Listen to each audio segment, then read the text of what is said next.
የለቀቅሽው ባል ልጅሽ አትሳድቂም አለች ማሻአላ ገባሽ? እኔ ነገሬ ፊት ለፊት ስለሆነ ነው መሰለኝ አይ ቲንክ ነገሬ ይበረታብኛል። ሰላም እንዴት ናችሁ? የጽጌ ሮያል ቤተሰቦች እንኳን ወደ ቤቴ በሰላም መጣችሁ። የኔ ውድ ፋሚሊዎች እንዴት ናችሁ? ደህና ነኝ እግዚአብሔር ይመስገን ያለሁኝ። ዛሬ አንድ ትልቅ ሰርፕራይዝ ይዤላችሁ መጥቻለሁ። በጣም ብዙ ጊዜ እሑድ ነበረ ዘመድ ጥየቃ የማደርገው። ዛሬ ግን ቅዳሜ ሆኖ እንግዲህ ዘመድ ጥየቃ ያደረግኩት የነገውን ዛሬ ሽፍት አድርጌ ነው ማለት ነው።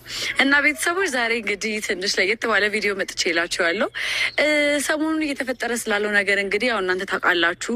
ስለ አብርሃም፣ ስለ ሩታ እዛ አካባቢ ስለሚፈጠረው ነገሮች እንግዲህ ምን እየተፈጠረ እንደሆነ አይታችኋል። በዛ ሰዓት ደግሞ እኔ ነገር ውስጥ መግባት አልፈለግኩም ነበረ። ምክንያቱም ይረጋጋና ምን እንደሚፈጠር እናያለን አብረን ብዬ አስቤ ነው። ዛሬ ሲረጋጋ ጠብቄና ደህና ሲሆን ጠብቄ ላወራው ስለፈለግኩ ነው። ምክንያቱም በሰዓቱ ብጠራው ኖሮ የሚፈጠሩት ነገሮች ብዙ አላስፈላጊ ነገሮች ሊኖሩ ይችላሉ እና የማይሆን ነገር እንዳይፈጠር ያንን በማሰብ ነው ምንም ነገር እስካሁን ድረስ ያልፈጠርኩት ማለት ነው። ወይም ደግሞ ጠርቻ አላናገርኩት። እንዳልኳችሁ አብሮ እንደበላ አብሮ እንደጠጣ ሰው አብሮ ብዙ ነገሮችን እንዳሳለፈ ሰው ወንድሜ ነው ብዬ እንደማስበው እንደማከብረው እንደምወደው አይነት ሰው በዛ ሰዓት ላይ ወይም ደግሞ ራሱን ባልሆነበት ሰዓት ትክክል ባልሆነበት ሰዓት ላይ ጠርቶ እዚህ ጋር ለሰው ማጋለጡ ትክክል ነው ብዬ ስላላሰብኩ ነው እስከዛሬ ድረስ ደበቅ ብዬ ነገሮችን ማለት ራቅ ብዬ ነገሮችን ለማየት የሞከርኩት። አያለሁኝ ቪዲዮዎች አያለሁኝ ምናምን እናንተም ደግሞ በደንብ ትነግሩኝ ነበረ፣ በውስጥም ትጽፉልኝ ነበረ። እንዴት አብረሹ ቼክ አታረጊውም? አብረሽን ለምን አብረሹ አሉንሽ ምናምን የሚሉ ነገሮች ደርሰውኛል።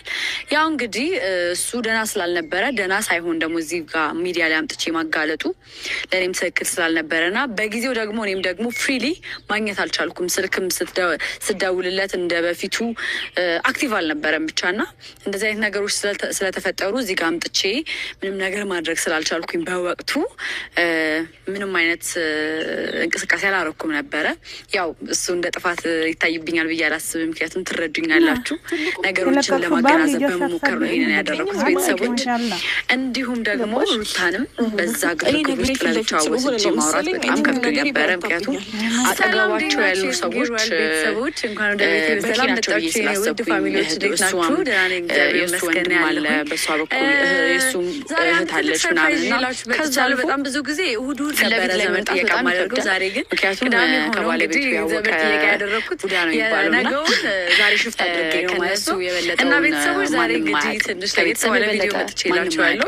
ስላሰብኩኝ ነው ነገሮችን ትንሽ ወደ ራሴ ላይ ፌስቡክ ያደረግኩት እንጂ ስለ አብርሃም ሳላስበው ቀርቼ ወይም ደግሞ እዛ አካባቢ ስለሚፈጠሩ ነገሮች ምናምን አይደለም። ምን እየተፈጠረ እንደሆነ አይታችኋል። መረጋጋት አለባት፣ አብርሽም መረጋጋት አለባቸው ብዬ ስላሰብኩ ነበረ። ምክንያቱም ደግሞ የተፈጠረ ነገር ስላለ ደስ ምን እንደሚፈጠር እናያለን አብረን ላይ አስቤ ነው። ዛሬ ሲረጋጋ ጠብቄና እንዳልኳችሁ ነው በጣም ደስ ብሎኛል። ዛሬ ላይ ፈለኩ ነው ምክንያቱም ሰላም ስለወረደ ለመናገር ለሁላችንም ሰላም ነው የሚያስፈልገውና ብዙ አላስፈላጊ ነገሮች ሊኖሩ ይችላሉና የነበረውን ነገር ሰላም ነገር ነበርና ያን ሰላም መርጬ ሰላም ላይ ደስ ያለሁት ማለት ነው። ወይም ደግሞ ጠርቻለሁ